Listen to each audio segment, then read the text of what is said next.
If you run an HVAC shop and people keep telling you that there's a technician shortage, I think that's the wrong label. There's not a labor shortage, there is a wage shortage, and those are two completely different problems because one of them blames the market and the other one points to where money actually goes, money went.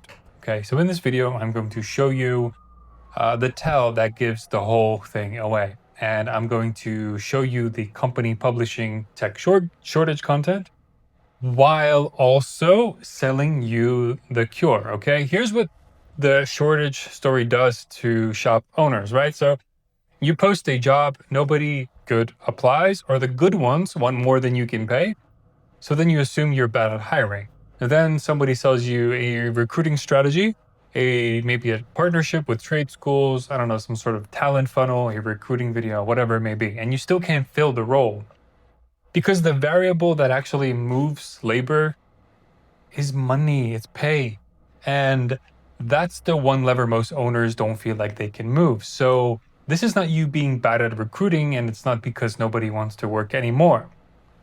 You're being asked to win a bidding war for labor with money that already got pulled out of your shop before it even got to payroll. Okay, so that's the problem. Quick introduction. My name is Gitis. I'm building Run a Call, which is HVAC software for shops 1 to 20 technicians, or if you're doing 1 million to 10 million per year. Okay, flat rate, no contract, no per technician fees. I am not a technician. I'm a software founder. I also run a small AI agency on the side. Okay, cool. Now let me show you the rest. Now I want to be fair first because there is a real thing underneath this. The industry says that there's a lot of open HVAC jobs and the workforce is aging. A lot of experienced technicians are heading toward retirement, and not enough younger people, such as myself, are coming in behind them. Okay, that part is real. I'm not arguing with the demographics, I'm arguing just with the label, because people take those facts and just jump straight into the word shortage. And the word shortage hides the real issue, because if labor is truly scarce, there's a very predictable thing that happens next. Prices go up, and they go up fast, and that's how every real shortage works. So let's look for that. So if technicians were genuinely as scarce as the headlines make them sound, wages would be exploding, shops would be bidding against each other, there would be signing bonuses, and starting pay would be ripping up 40, 50, 60 bucks an hour. Because that's what happens when something is actually scarce, okay? The market bids it up. Okay, now let's compare that to reality. So Zip, Recruiter, and Indeed. Basically, I went through these websites, and what these guys are saying is somewhere high 20s to low 30s an hour nationally. Okay, this is not what a true labor panic looks like. This is not what a rarest worker in the market pay looks like. This is average, okay? But the headlines say the technicians are incredibly scarce. The wages say they are not being paid like they are scarce. Both cannot be true. So either the shortage story is overstated or the wage is being held down by something else. Right? That's the real question. Okay, so now let's test the next excuse. Maybe the labor isn't underpaid. Maybe the work just isn't worth enough to support higher wages. Okay, let's test that. In 2020, customer install on average, okay, $6,000. In 2026, you're looking at an average of $14,000. The average residential install went about from $6,000 to around 14 in 2026. So the customer is absolutely paying more, a whole lot more. That means the value in the system is there. The market proved that already. Homeowners are paying it every single day. Okay, so now we've got the full picture. The work got more expensive, labor got tighter, and the wages did not move the way real scarcity says they should. So now the obvious question is, if the customer paid more and the labor got tighter, why didn't the technician get the raise? So the big question is, where did the money go first? Cool. The extra money did not disappear. It got captured upstream. So you have to look at manufacturer increases, refrigerant transition costs, tariffs, private equity margin, software fees, processing fees, all of those stack up on top of the job before the shop even gets a clean shot at turning that extra customer spend into better payroll. So by the time the money gets to your P&L, there isn't enough left to bid wages up the way scarcity normally would.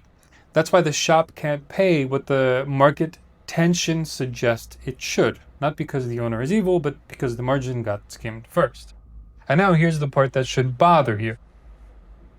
So these same companies pulling margin out of the shop are also publishing articles about the tech shortage. So what's the solution they usually pitch at the bottom? Automation, AI, do more with less, software, whatever. So the same category of company helping compress your margin is also selling you the story about why you can't hire and then selling you the cure. Okay, this is a funnel, ladies and gentlemen. Let's call it what it is. It's not a labor shortage. It's a wage shortage. There are people who can do this work. There just are not enough people willing to do it for what the trade currently pays relative to the conditions. You have heat, it's insane, on-call schedule, the physical wear and tear, the skills required, right? That's a price problem, not like a population problem. And the fix for a wage shortage is not a nicer recruiting video, it's margin. Enough margin in the shop to actually pay what the risk is worth. That is the fix. Okay, there's a few things that you can do today. Number one is stop saying we can't find technicians. Not technicians, not techniques, technicians. Okay, start saying something like we can't pay enough to attract the technicians we want yet. That one word change matters because now you're looking at the real lever. Okay, 2, you should find your skim, which means add up every dollar leaving the business that doesn't touch a truck or a technician. Software, modules, processing, per technician fees, admin stack, everything. That number is bigger than most owners think. And number 3, cut the controllable extraction and route the savings to pay. Let me say that again. Cut the controllable extraction and route the savings to pay.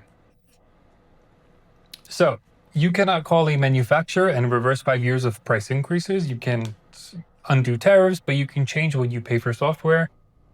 You can change that this quarter. You can change that now. The best part, 25 founding slots, 9 of them are remaining. Founding price is locked in at $200 a month. We migrate you off of whatever you're in 3 to 5 days. Realistically, 1 week, less than a week, okay? If we have everything. You have 90 days to change your mind. If you don't like it, full refund. There is no retention call. And for a lot of shops coming off of bloated software, that saving is real for them. And if you take that money and you put it straight into pay, not some recruiting strategy, that's a raise. And shops that pay competitively usually don't describe their hiring problem as a shortage. They describe it as sorting. Okay. For the last 9 users, we are going to handle the migration. I will personally do it. Go to runacall.com.